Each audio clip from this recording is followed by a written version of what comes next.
ஈரானின் தலைநகர் டெஹ்ரான். விஞ்ஞானி மொஹ்சின் பக்ரிசாதேவின் வாகன அணி தலைநகரின் புறநகர் பகுதியில் சென்று கொண்டிருந்தது. ஈரானின் மிக மூத்த அணு விஞ்ஞானி அவர். கடுமையான பாதுகாப்பு அரணின் கீழ் அவர் இருந்தார். சிறிது நேரம் கழித்து பக்ரிசாதேவின் கார் மீது தாக்குதல் நடத்தப்பட்டது. தோட்டாக்கள் சுடப்பட்டன. அவர் உயிரிழந்தார். இது சாதாரண தாக்குதல் அல்ல, வித்தியாசமான தாக்குதல். இதுவரை உலகம் கண்டிராத தாக்குதல். அங்கு தாக்குதல் நடத்தியவர் யாருமே இருக்கவில்லை என்று சம்பவ இடத்தில் இருந்த ஒரு மூத்த அதிகாரி கூறுகிறார். காரில் இருந்த இயந்திர துப்பாக்கிகளில் இருந்து தோட்டாக்கள் சுடப்பட்டன. ஆனால் இயந்திர துப்பாக்கிகளை இயக்க அங்கு யாருமே இருக்கவில்லை. செயற்கை நுண்ணறிவு மூலம் இயந்திர துப்பாக்கி சுடப்பட்டதாக மற்றொரு ஈரானிய அதிகாரி தெரிவிக்கிறார்.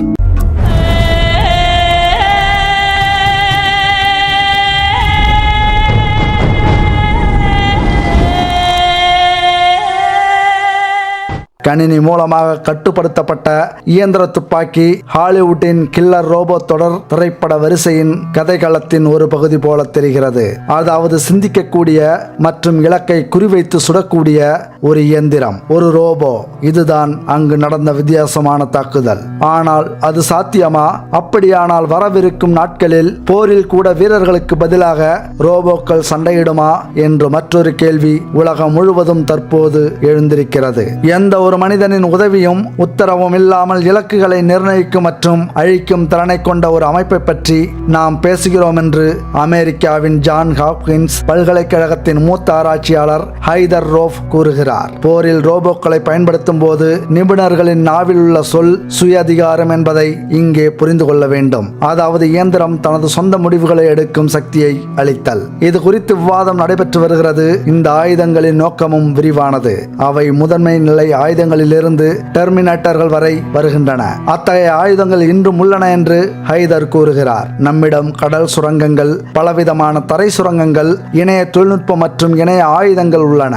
அவை சுய அதிகாரம் கொண்டவை. பின்னர் இஸ்ரேலின் கதிர்வீச்சு எதிர்ப்பு ஏவுகணை ஹைரோப் உள்ளது. ஏவப்பட்ட பின்னர் அது சிக்னல்களை அடிப்படையாக கொண்டு தாக்குதலை தீர்மானிக்கும் என்று சொல்லப்படுகிறது. பேட்ரியாட் ஏவுகணையை தானியங்கி பயன்முறையில் நீங்கள் இயக்க முடியும் என்று அவர் மேலும் தெரிவித்தார். போரில் கில்லர் ரோபோவை பயன்படுத்துவதற்கான யோசனையால் பலர் ஆச்சரியப்படலாம். ஆனால் உண்மை என்னவென்றால் அத்தகைய தொழில்நுட்பம் உலகம் முழுவதும் உருவாக்கப்பட்டு வருகிறது, இருந்து கொண்டுதான் இருக்கிறது என்று அதிர்ச்சியை ஏற்படுத்துகிறார். சீனா தனது ராணுவத்தை வலுப்படுத்த விரும்புகிறது.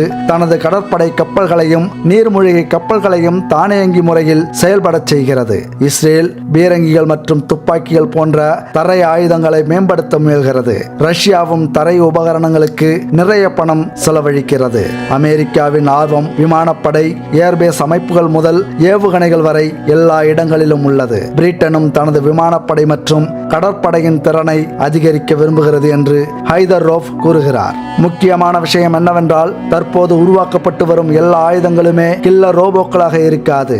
ஆனால் சில ஆயுதங்கள் மற்றும் நாடுகளை பற்றி ஹைதர் கவலைப்படுவதாக தெரிகிறது. மேற்கத்திய நாடுகள் ஆபத்துகளை குறைத்தே செயல்படுகின்றன. அவை சிஸ்டங்களை முழுமையாக சோதிக்கின்றன. ஆனால் ரஷ்யா விரைவாக தயாரிக்கப்பட்ட சாதனங்களை அதிக சோதனைகளை செய்யாமலேயே பயன்படுத்துகிறது. நான் அதை பற்றி கவலைப்படுகிறேன் என்று அவர் கூறுகிறார். சோதிக்கப்படாத சாதனங்களை முன்னரங்க பகுதியில் பயன்பாட்டிற்கு கொண்டு வருவது நாசத்திற்கு அழைப்பு விடுப்பது போன்று என்று ஹைதர் கூறுகிறார். ஆக்ஸ்போர்ட் பல்கலைக்கழக இணை பேராசிரியர் டாம் சிம்சன் போரின் விளைவுகளை புரிந்து கொள்ள பல ஆண்டுகள் செலவிட்டார். அவர் 5 ஆண்டுகள் பிரிட்டிஷ் ராணுவத்தில் பணிபுரிந்தார். தொழில்நுட்பம் மற்றும் பாதுகாப்பு தொடர்பான விஷயங்களில் அவரது ஆர்வம் தொடர்ந்து உள்ளது. போர் போன்ற ஆபத்தான இடங்களில் மனிதர்களுக்கு பதிலாக ரோபோக்களை நிறுத்துவதற்கான யோசனை பற்றி கருத்து தெரிவித்த அவர் அரசுகளின் தார்மீக நிலையை வலுப்படுத்துவதான வாதம் அதற்கு ஆதரவாக செய்யப்படுகிறது என்று கூறுகிறார். தங்கள் வீரர்களின் உயிரை காப்பாற்ற இதுபோன்ற அமைப்புகளை உருவாக்குவது அரசுகளின் பொறுப்பாகும். ஆனால் இந்த தொழில்நுட்பத்தில் ஆபத்துகள் இருப்பதாக டாம் எச்சரிக்கிறார். தொழில்நுட்பம் தவறான முடிவுகளை எடுக்கக்கூடும் என்ற அச்சம் எப்போதுமே உள்ளது. யாருடைய உயிர் போகக்கூடாதோ அவர்களின் உயிரை அது எடுக்கக்கூடும். இதை பற்றி கவலைப்படுவது சரியானதும் கூட. சிப்பாய் ஒரு மனிதனாக இருந்தால் தனது இலக்கு மற்றும் அப்பாவி மக்களை வேறுபடுத்துவதற்கான பொறுப்பு அவன் மீது இருக்கும். ஆனால் ஒரு இயந்திரம் அத்தகைய வித்தியாசத்தை எப்போதுமே வெற்றிகரமாக செய்யும் என்று சொல்ல முடியாது. இப்போது கேள்வி என்னவென்றால், அந்த ஆபத்தை நாம் எந்த அளவிற்கு எடுத்துக்கொள்ள முடியும் என்பதுதான். ஆபத்துக்கான வாய்ப்பை இருக்கக்கூடாது என்று சிலர் சொல்வார்கள். இதில் எனக்கு உடன்பாடு இல்லை. மனித ராணுவம் போரிடும் போது சந்திக்கும் ஆபத்தை காட்டிலும் குறைவான ஆபத்து சூழல் நிலவினால் மட்டுமே இந்த தொழில்நுட்பம் பயன்படுத்தப்பட வேண்டும் என்பது என் கருத்து என்று சிம்சன் தெரிவிக்கிறார். போரின் சில முனைகளில் அதிக ரிஸ்குகளை நாம் எடுக்கலாம் என்று டாம் கருதுகிறார். ஒரு போர் விமானத்தில் விமானியை நீங்கள் கற்பனை செய்து பாருங்கள். அவரிடம் 20 அல்லது 30 தானியங்கி அமைப்புகள் உள்ளன. அவர் வானத்தில் இருக்கும் இடத்தில் எதிரியை தவிர வேறு யாரும் இல்லை. அத்தகைய இடத்தில் தானியங்கி அமைப்பு எத்தனை சிறப்பான வெற்றியை பெறுகிறது என்பதை நீங்கள் பார்க்க முடியும். இது மிகவும் பாதுகாப்பானது, ஏனென்றால் அங்கு பொதுமக்கள் யாரும் இருப்பதில்லை என்கிறார் அவர். தானியங்கி ரோபோக்களை வரிசைப்படுத்துவதற்கு ஆதரவாக மற்றொரு வாதம் முன்வைக்கப்படுகிறது. இது மிகவும் நடைமுறைக்கேற்றது. அதாவது, விளக்கிலிருந்து பூதம் வெளியே வந்துவிட்டது, நீங்கள் அத்தகைய ஆயுதங்களை உருவாக்கவில்லை என்றால் வேண்டாம், ஆனால் உங்கள் எதிரிகள் உருவாக்கத்தான் செய்வார்கள் என்று டாம் கூறுகிறார். இது போன்ற ஆயுதங்கள் தடை செய்யப்பட வேண்டும் அல்லது சுய கட்டுப்பாடு வேண்டும் என்ற வாதம் முன்வைக்கப்படும் போது 20 ஆண்டுகளுக்கு பிறகு உலகம் எப்படி இருக்கும் என்று கேள்வி கேட்கப்பட வேண்டும். இது போன்ற தானியங்கி முறையை கொண்ட சில நாடுகள் இருக்கும், ஆனால் தன்னை காத்துக்கொள்ளும் அத்தகைய திறன் நமது இராணுவத்திடம் இருக்காது. அந்த சூழலில் சுய கட்டுப்பாட்டுக்கான முடிவு தவறானது என்று அரசிடம் மக்கள் சொல்வார்கள் என்று நான் நினைக்கிறேன். அரசின் முதல் கடமை நாட்டை பாதுகாப்பதாகும். பொறுப்புள்ள அரசுகள் இத்தகைய ஆயுதங்களை முதலில் பயன்படுத்துவதில்லை என்ற கொள்கையை வகுக்கலாம், அதற்கு பிறகு அதை தயாரிக்கலாம் என்று டாம் சிம்சன் தெரிவிக்கிறார். இது 20ஆம் நூற்றாண்டின் அணு ஆயுத போட்டியை உங்களுக்கு நினைவூட்டக்கூடும். ஆனால் ஆபத்தை எதிர்கொள்ள அதே போன்ற ஆயுதத்தை ஏன் உருவாக்க வேண்டும் என்று மற்றொரு கேள்வியும் கேட்கப்படுகிறது. நானோ அல்லது மைக்ரோ தொழில்நுட்பத்தை பயன்படுத்தும் ஒரு அமைப்பை பற்றி பேசலாம். ஒரு பகுதியில் 20 முதல் 50,000 சாதனங்களை வரிசைப்படுத்துகிறோம். ஒரு நபர் அல்லது மனிதர்கள் குழுவால் அதை எதிர்த்து சண்டையிட முடியாது. இதை எதிர்க்க உங்களிடம் இது போன்ற அமைப்பு இல்லாவிட்டாலும் கூட ஒருவித தானியங்கி அமைப்பு கண்டிப்பாக தேவைப்படும் என்று இதற்கு டாம் சிம்சன் பதிலளிக்கிறார். அதனால்தான் ஒவ்வொரு நாட்டிலும் ரோபோக்கள் ஆயுதங்களாக தயாரிக்கப்பட வேண்டும், ஆனால் சுய கட்டுப்பாட்டுடன் அது இருக்க வேண்டும் என்று அவர் ஆழமாக தெரிவிக்கிறார். அத்தகைய அமைப்பின் மூலம்தான் ஆபத்தை எதிர்கொள்ள முடியும் என்று டாம் கூறுகிறார். இருப்பினும் மென்பொருள் பொறியாளர் லோரா நோலன் வேறுபட்ட கருத்தை கொண்டுள்ளார். எதிர்காலத்தில் ரோபோக்களுக்கு இடையே போர் இருக்கும் என்று சிலர் நினைக்கிறார்கள். ரோபோ வீரர்கள் சண்டையிட்டால் அத்தகைய போரில் ரத்தம் சிந்தப்படாது.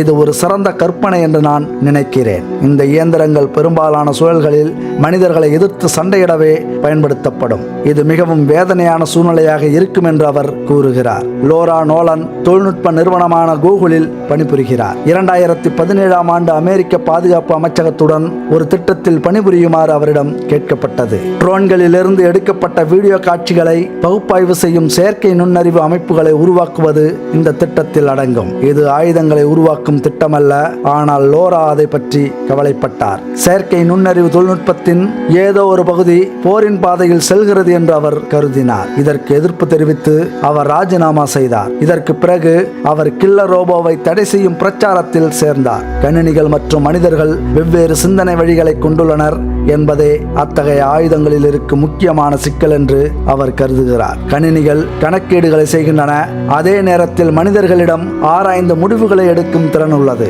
கணக்கீடுகள் திடமான தரவை அடிப்படையாக கொண்டவை, ஆனால் ஆராய்ந்து முடிவெடுக்கும் போது பல விஷயங்கள் கருத்தில் கொள்ளப்படுகின்றன. இதை விளக்க இந்த உதாரணம் சரியாக இருக்கும். ஒரு குறிப்பிட்ட வழியில் மட்டுமே உறுதியாக சட்டத்தை செயல்படுத்தும் ஒரு ரோபோ நீதிபதியின் முன்னிலையில் ஆஜராக நம்மில் பலரும் கண்டிப்பாக விரும்ப மாட்டார்கள் என்று லாரா கூறுகிறார். பிரச்சனை என்னவென்றால், போர்க்களத்திற்கு அருகில் சிவிலியன் பகுதி இருக்கும் பட்சத்தில் இது மிகவும் சிக்கலான பகுதியாக கருதப்படுகிறது. சரியாக ஆய்வு செய்து அதன் பின்னரே மிகவும் கடினமான முடிவுகள் எடுக்கப்படுகின்றன.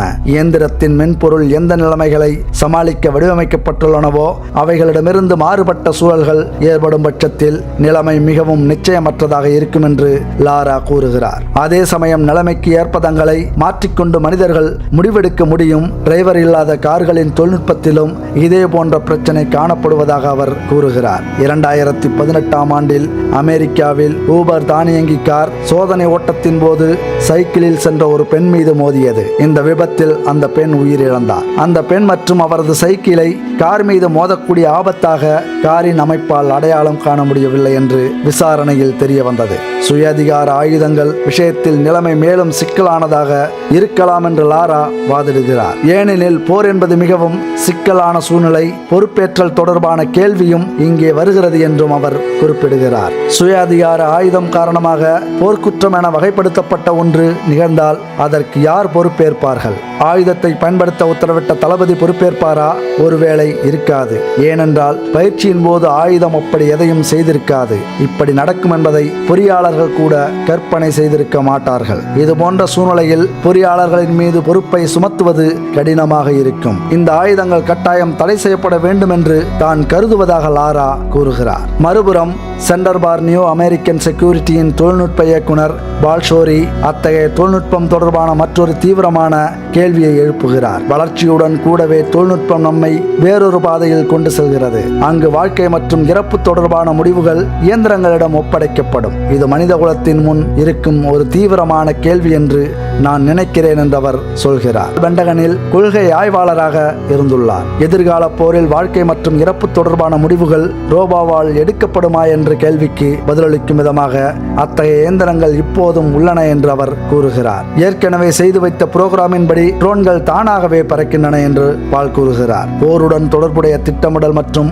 புவிசார் அரசியல் அபாயங்களை புரிந்து கொள்ளும் அளவுக்கு ரோபோக்களுக்கு ஒருபோதும் போதுமான புத்திசாலித்தனம் இருக்க முடியாது என்றும் அவர் குறிப்பிட்டார். ரஷ்யா மற்றும் அமெரிக்காவின் போர் விமானங்கள் சிரியாவின் வான் எல்லையில் பறந்தவாறே தரையில் பயிற்சி செய்து கொண்டிருந்த படையினருக்கு உதவுவதை சமீபத்தில் பார்த்தோம். கடந்த ஆண்டு இந்திய சீன படைகளுக்கு இடையே ஏற்பட்ட மோதல்கள் போன்ற இராணுவ தகராறுகளில் சுயாதிகார ஆயுதங்கள் பயன்படுத்தப்பட்டால் இது பெரும் ஆபத்தை ஏற்படுத்தும். அத்தகைய ஆயுதங்கள் தவறான இடத்தை குறிவைத்தால் மோதல் மேலும் மோசமடையக்கூடும் என்கிறார் பால். பங்குச் சந்தையில் சூப்பர் மனிதனின் வேகத்தில் பங்குகளை வாங்கவும் விற்கவும் கணினிகள் பயன்படுத்தப்படுகின்றன என்றும் பால் கூறுகிறார். எல்லோரும் அதன் அபாயங்களை பார்த்திருக்கிறார்கள். பிளாஷ் கிராஷ், அதாவது திடீரென விரைவான வீழ்ச்சி ஏற்பட்டால் யாரும் தலையிட முடியாது.